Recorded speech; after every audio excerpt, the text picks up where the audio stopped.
ಶ್ರೀಕೃಷ್ಣ ಪರಮಾತ್ಮ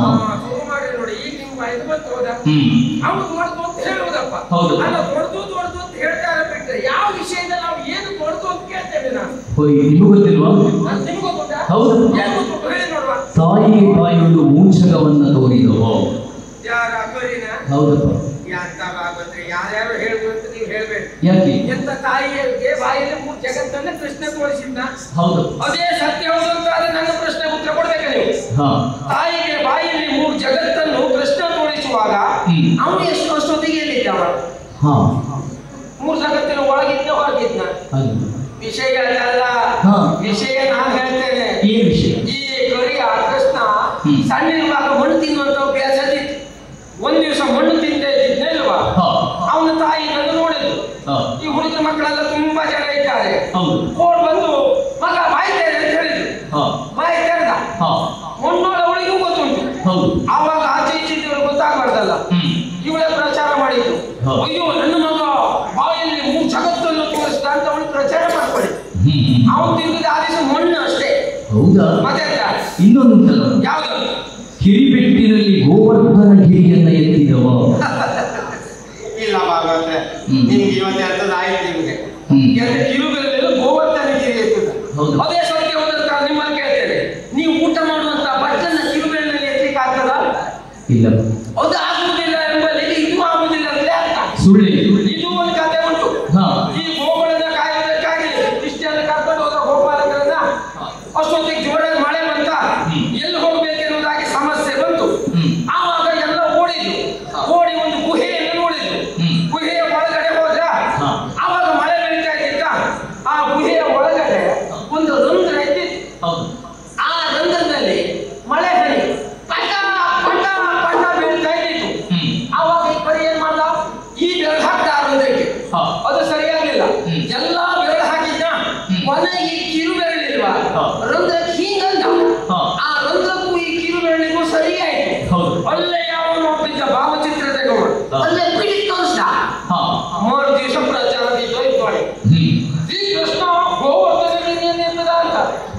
ಹೀಗಾಗಿ ಎತ್ತಲಿಕ್ಕೆ ಆಗುದಿಲ್ಲ ಅಂತಲ್ಲ, ಎತ್ತಬಹುದು. ಯಾವ್ದನ್ನ ಈ ತೂತು ಹೊಡೆಯನ್ನು ಈ ಸಿಕ್ಸ್ ಕೊಡಿ ಹೀಗೆ ಎತ್ತಬಹುದು. ವಸ್ತು ಬಿಟ್ಟರೆ ಎಲ್ಲ ಮಣ್ಣು ಇಲ್ಲ. ಹೌದಪ್ಪ. ಕಾಳಿಂಗ ಮಂಥನ ಅಂತಾರೆ. ಭಾಗವತ್ರೆ ಎಂತ ಕಾಳಿಂದಿ ನದಿ ತೀರದಲ್ಲಿ ಕಾಳಿಂಗ ಮಂಥನ ಮಾಡಿದ್ರು. ಹೌದು. ವಿಷಪೂರಿತವಾದಂತಹ ಒಂದು ನೀರಿನಲ್ಲಿ ಇರ್ಲಿಕ್ಕೆ ಸಾಧ್ಯ ಉಂಟ?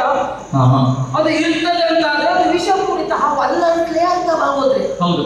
ಅಂದ್ರೆ ನೋಡಿದ್ರ, ಹಾವನ್ನು ನೋಡಿದ್ರ, ಅಯ್ಯೋ ಹಾವು ಹಾವು ಅನ್ನೋದಾಗಿ ಕೂಗುವುದಕ್ಕೆ ಪ್ರಾರಂಭ ಮಾಡುದು. ಈ ಕೃಷ್ಣ ಓಡ್ ಬಂದ. ಏನ್ ಮಾಡ್ದ? ಈ ಬಾಲದ ಮೇಲೆ ಹೀಗೆ ಇಟ್ಕೊಡ, ಮಂಡೆ ಹೀಗೆ ಅಂತಲ್ವಾ, ಮತ್ತೊಂದು ಕಾಲ ಮಂಡೆ ಮೇಲೆ ಹೀಗೆ ಅದು ಕೊಂದ ತಕ್ಷಣ ಈ ಹೆಂಗಸರೆಲ್ಲ ಕೇಳಿ, ಕೃಷ್ಣ ನೀನು ಕೊಂದ ಹಾವು ಯಾವ್ದಪ್ಪ ಅಂತ ಕೇಳಿ, ಅವ ಒಳ್ಳೆ ಹಾವು ಅಂತ ಹೇಳಿದ. ಒಳ್ಳೆ ಹಾವು ಅಂದ್ರೆ ಯಾವುದು? ಬುಸ್ಸಪ್ಪಯ್ಯ. ಅವನು ಕೊಂದಿದ್ದು ಒಳ್ಳೆ ಹಾವಲ್ಲ ಬಾಗೋತ್ರಿ, ಅವನು ಕೊಂದಿದ್ದು ಒಳ್ಳೆ ಹಾವು. ಈ ಸೊಪ್ಪು ಒಳ್ಳೆ ಇಲ್ವಾ, ಆ ಒಳ್ಳೆ ಹಾವು ಕೊಂದಿದ್ದು. ಈ ಹೆಂಗಸರೆಲ್ಲ ತಿಳ್ಕೊಂಡಿದ್ದು ಒಳ್ಳೆ ಹಾವು ಅಂತ ತಿಳ್ಕೊಂಡಿದ್ದು ಅಷ್ಟೇ. ಮಾಡಿ ಮತ್ತೆ ಇಷ್ಟೇ ಇದ್ದಯ್ಯ ಭೂತನಿ ಸೊಪ್ಪು. ಅಯ್ಯೋ ಯಾವ ವಿಷಯ ಬೇಕಾದ್ರೆ ಬಾಗುತ್ತೆ, ಭೂತನಿ ಸುದ್ದಿ ಹೇಳಿ. ಭೂತನಿ ಸತ್ಯ ಹೇಳ್ತೇನೆ ಬಾಬು, ಇವತ್ತವರೆಗೆ ಪುಟ್ಟದ್ದು ಯಾರಿಗೂ ಕೊಟ್ಟಿಲ್ಲ ನಾನು. ಪೂತನಿ ನಾನು ಅಂತ ತಿಳ್ಕೊಂಡಿದ್ರಿ. ಪೂತನಿ ನನ್ನ ಪ್ರೇಯಸಿಯಾಗಿತ್ತು ಸ್ವಾಮಿ, ಪ್ರೇಯಸಿಯಾಗಿತ್ತು. ವಾರಕ್ಕೆ 7 ಪ್ರೇಮ ಪತ್ರವನ್ನು ನನಗೆ ಬರೀತಾ ಇದ್ದೆ. ನಾನು ವಾರಕ್ಕೆ 7 ಪ್ರೇಮ ಪತ್ರವನ್ನು ಬರೀತಾ ಇದ್ದೆ. ನಾನು ಅಲ್ಲಿಗೆ ಹೋದಾಗ ನಾನು ಬರೆದ ಪ್ರೇಮ ಪತ್ರ ನಾನೇ ಓದು, ಅವಳು ಇಲ್ಲಿಗೆ ಬಂದಾಗ ಅವಳು ಬರೆದ ಪ್ರೇಮ ಪತ್ರ ಅವಳೇ ಓದು. ಯಾಕೆ ಹೇಳಿ? ಅಕ್ಷರದಷ್ಟೇ ಅಂತ ಕಾಗೆಗಾಲು ಕುಪ್ಪಿಕಾಲ ಏನ್ ಮಾಡುವ ಹೇಳಿ. ನಾನು ಪ್ರೀತಿ ಮಾಡ್ತಿದ್ದಂತಹ ವಿಷಯವನ್ನು ಈ ನಿಮ್ಮ ಕರೀನಿಗೆ ಗೊತ್ತಾಯ್ತು ಕೃಷ್ಣನಿಗೆ. ಒಂದು ದಿವಸ ಪೂತನಿ ತೆರಿಗೆ ಹೋದ ಈ ನಿಮ್ಮ ಕೃಷ್ಣ. ಅವನನ್ನು ಯಾಕೆ ಪ್ರೀತಿ ಮಾಡ್ತಾ ಇದ್ದೆ? ನನ್ನನ್ನು ಪ್ರೀತಿ ಮಾಡ್ಬೇಕು ಅಂತ ಹೇಳಿದ ಕೃಷ್ಣ. ಆಗುವುದಿಲ್ಲ ಅಂತ ಹೇಳಿದ್ದ ಅವಳು. ಆವಾಗ ಅಲ್ಲೊಂದು ಪಂಥ ಮಾಡಿದೆ, ಆಗುವುದಿಲ್ಲ ಅಂತ ಆದ್ರೆ ಸತ್ರು ನಿನ್ನನ್ನು ಬಿಡ್ಲಿಕ್ಕಿಲ್ಲ ಅಂತ. ಏನ್ ಮಾಡುವ ಹೇಳಿ? ಇದೇ ಯೋಚನೆಯಲ್ಲಿದ್ದಂತಹ ಪೂತನಿ ಒಂದು ದಿವಸ ಆತ್ಮಹತ್ಯೆ ಮಾಡಿಕೊಂಡ್ರು ಸ್ವಾಮಿ. ಆತ್ಮಹತ್ಯೆ ಮಾಡಿಕೊಂಡು ಈ ವಿಷಯ ನಿಮ್ಮ ಕೃಷ್ಣನಿಗೆ ಗೊತ್ತಾಯ್ತೇ ಇಲ್ವಾ? ಅವನು ಮಾತ್ಕೊಟ್ಟಿದ್ದಾನೆ ಸತ್ರು ನಿನ್ನ ಬಿಡ್ಲಿಕ್ಕಿಲ್ಲ ಅಂತ. ಅವಳ ಸತ್ತಂತ ಸ್ಥಳದಲ್ಲಿ ಹೋಗಿ ಅವಳ ಮೈ ಮೇಲೆ ಕೂತ್ಕೊಂಡಿದ್ದ. ಈ ನೋಡಿದವರೆಲ್ಲ ಏನ್ ತಿಳ್ಕೊಂಡ್ರು? ಪೂತನಿಯನ್ನು ಕೃಷ್ಣ ಕೊಂದ ಎನ್ನುವುದಾಗಿ. ಕೃಷ್ಣ ಕೊಂದಿದ್ದಲ್ಲ, ಪೂತನಿ ಆತ್ಮಹತ್ಯೆ ಮಾಡ್ಕೊಂಡಿದ್ದು ಸ್ವಾಮಿ, ಆತ್ಮಹತ್ಯೆ. ಮತ್ತೇನಾದ್ರು ಗೊತ್ತಾ?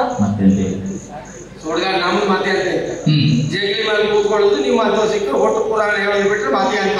ಹೌದಪ್ಪ, ಆಯ್ತಲ್ಲ, ಎಂತ ಸುದ್ದಿನೂ ಇಲ್ಲ.